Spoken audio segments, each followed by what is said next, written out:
انسان کو صرف حاصل ہے۔ فرشتوں کی نگاہ نے جب اس ہیولہ پر نگاہ ڈالی تو اس میں اس کو خون کے چھینٹے، آگ کی چنگاریاں نظر آئیں، تو کہا کہ بار الہ اتجعل فیہا من یفسد فیہا ویسفک الدماء، تو ایسی مخلوق پیدا کرنا چاہتا ہے صاحب اختیار کہ جو فساد مچائے گی، خون ریزیاں کرے گی؟ اس کے جواب میں اللہ تعالیٰ نے کہا کہ انی اعلم ما لا تعلمون، ہم جانتے ہیں جو تم نہیں جانتے۔ اس کے بعد تو یارہ گفتگو ہی نہیں تھا، زبان ہی نہیں کھول سکتے تھے، خاموش رہے۔ خاموش تو رہے لیکن تاریخ آدمیت یا انسانیت پر ان کی گہری نظر رہی۔ وہ مشاہدہ کرتے رہے کہ جو کچھ ہم نے کہا تھا ہو تو وہی کچھ رہا ہے، جو کچھ خدا نے کہا تھا ابھی وہ تو بات ہماری سمجھ میں آئی نہیں کہ وہ ہے کیا، لیکن جو ہم نے کہا تھا واقعات انسان کی تاریخ تو اس کی شہادت دے رہی ہے۔ لیکن یہ ہے نا اقبال کا بھی انداز، حالانکہ شاعر کو بڑا لائسنس حاصل ہوتا ہے کہ جو جی میں آئے کہہ دے، گستاخ نہیں ہوتا۔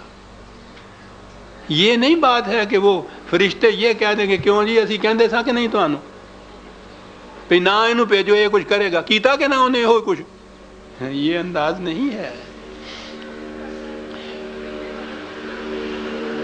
ضبط کیے رہے فرشتے ملائکہ اتنا عرصہ، اور میں سمجھتا ہوں کہ ہمارے دور میں آ کر یہ فساد انگیزیاں اور خون ریزیاں اتنی عام ہو گئیں کہ ان کے صبر کا پیمانہ بھی شاید چھلک اٹھا، لیکن وہ گستاخ نہیں ہوئے لینن کی طرح۔ انہوں نے کہا کہ ہم سمجھتے ہیں کہ ہوگا تو وہی جو کچھ اللہ تعالیٰ کی مشیت میں ہے، یہ بات نہیں رہے گی۔ لیکن کہا یہ کہ یہ بار الہ جرت عرض معاف ہو تو ہم کہیں کہ عقل ہے بے زمام ابھی، عشق ہے بے مقام ابھی۔ یہ اس ابھی میں بڑا نطف ہے، اقبال کو یوں سمجھنا چاہیے، یعنی ہمیں یقین ہے کہ ہوگا تو صحیح۔ یہ دیکھا نا یہ ابھی نے کیا بات پیدا کر دی، لیکن اس وقت تک تو مولا بات یہی ہے کہ عقل ہے بے زمام ابھی، جو زیادہ چالاک ہے وہ سب سے زیادہ کامیاب ہے، عشق ہے بے مقام ابھی، تیرے قوانین کی عطایت کی روح سے جھکنا بے مقام ابھی، نقش گرے ازل تیرا نقش ہے ناتمام ابھی۔ یہ نہیں کہ یہ ایسا ہو نہیں سکے گا، نقش ہے ناتمام ابھی۔ کیوں ہم یہ ایسا کہہ رہے ہیں؟ اس لیے کہ ہماری آنکھیں دیکھ رہی ہیں۔ کیا دیکھ رہی ہیں؟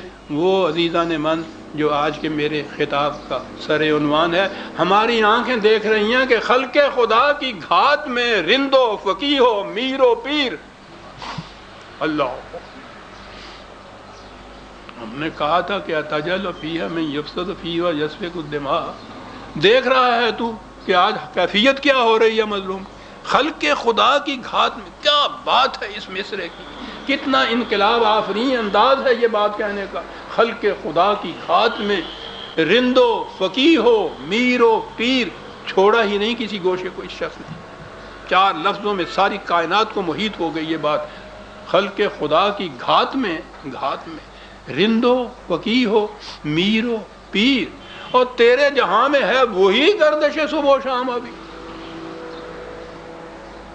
وہی صبح ہوتی ہے شام ہوتی ہے، عمر یوں ہی تمام ہوتی ہے، اس نظام میں کوئی فرق نہیں، کسی قسم کی تبدیلی نہیں۔ یہاں یہ کیفیت ہو رہی ہے کہ خلق خدا کی گھات میں رند و فقیہ ہو میر و پیر، تیرے جہاں میں ہے ابھی ہے وہی گردش صبح و شام ابھی۔ اور آگے ہے کہ تیرے امیر مال مست، تیرے فقیر حال مست، اور بندہ ہے کوچا گرد ابھی، خواجہ بلند بام ابھی۔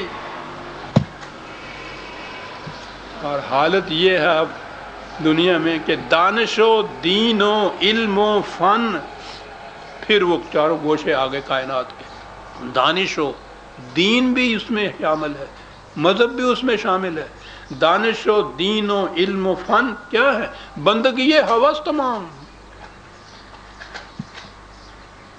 سب اپنی اپنی ہوس کی، اپنی خواہشات کی تسکین کے پیچھے پڑے ہوئے ہیں۔ کون کون سے؟ دانش، دین، علم، فن، بندگی، ہوس تمام عشق گرہ کشائے کا فیض نہیں ہے عام ابھی. کیا بات ہے جو کہہ دی. اس ابھی سے مراد یہ ہے کہ ہم یہ نہیں کہ مانتے نہیں جو آپ نے کہا تھا، ہمیں ان مجالے انکار نہیں، ہم یہ عرض کر رہے ہیں کہ ابھی تو یہ حال ہے. اور متعدد مقامات پر اقبال نے یہ کہا ہے انسان کے متعلق کہ ماہ و ستارہ سے آگے مقام ہے جس کا، وہ مشت خاک ابھی آوارگان راہ میں ہے.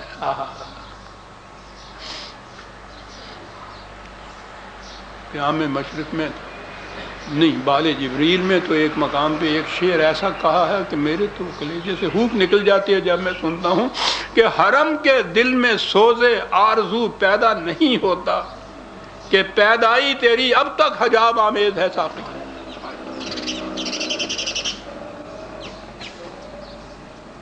حرم کے دل میں سوز آرزو پیدا نہیں ہوتا اس لیے کہ پیدائی تیری اب تک حجاب آمیز ہے ساقی. اقبال ہر مقام پہ اب تک کہتا چلا جا رہا. فرشتوں نے یہی کہا تھا کہ اب تک یہی کیفیت ہے، کب تک ایسا کام رہے گا. یہ جو نظام حق و باطل کی کشمکش ہے، قرآن نے اس کا ایک فلسفہ بتایا ہے کہ باطل کے نظام نے آخر الامر مٹنا ہوتا ہے، حق کے نظام نے کامیاب ہونا ہوتا ہے، لیکن اس کے لیے ایک وقت لگتا ہے اور اس وقت کی رفتار بڑی سست ہوتی ہے. اگر کوئی جماعت حق کا علم ہاتھ میں لے کر اٹھ کھڑی ہو تو پھر وہ اس رفتار کو تیز تر کر دیتی ہے.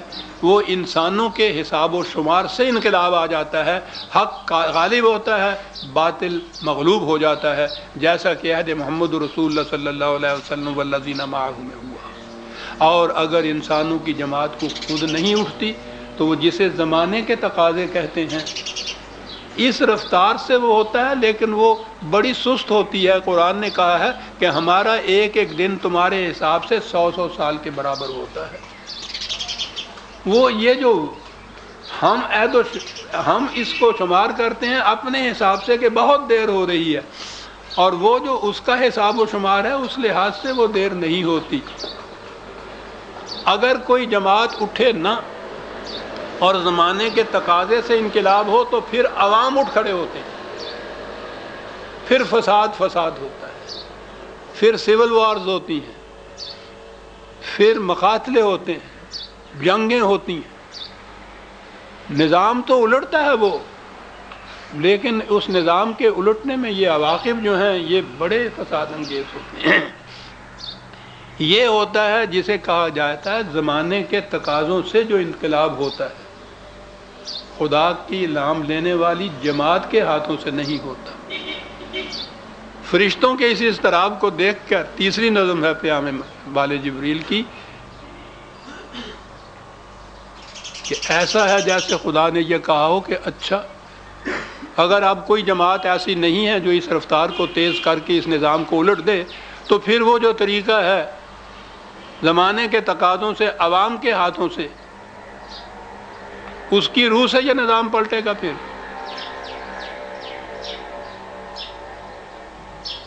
اس کے لیے جو اگلی نظم ہے نا، اس کے معنی یہ ہیں کہ یہ کہا کہ اگر یہ چیز ہے تیز چاہتے ہو پھر تو وہ تو عوام کے ہاتھوں سے ہوگا. تو کہا کہ اٹھو، میری دنیا کے غریبوں کو جگا دو، کاخ عمرا کے در و دیوار ہلا دو، گرماؤ غلاموں کا لہو سوز یقین سے، کنجش کے فرو مایا کو شاہی سے لڑا دو. اور جس کھیت سے دہقاں کو میسر نہیں روزی، اس کھیت کے ہر خوشہ گندم کو جلا دو. وہ ہمارے ہاں کے کمیونسٹ کسی دور میں اس شعر کو لیے پھرتے تھے اور کہتے تھے دیکھو اقبال بھی کہتا ہے جلاؤ گھراؤ. اقبال نہیں یہ کہہ رہا، وہ کہہ یہ رہا ہے کہ اگر حق پرستوں کی کوئی جماعت اٹھ کے انقلاب برپا نہ کرے گی تو پھر عوام بے تابی سے اضطراب سے اٹھ کے یہ کچھ کر دیں گے جو ہم کہہ رہے ہیں. اور اس کے لیے جو کہا کہ یہ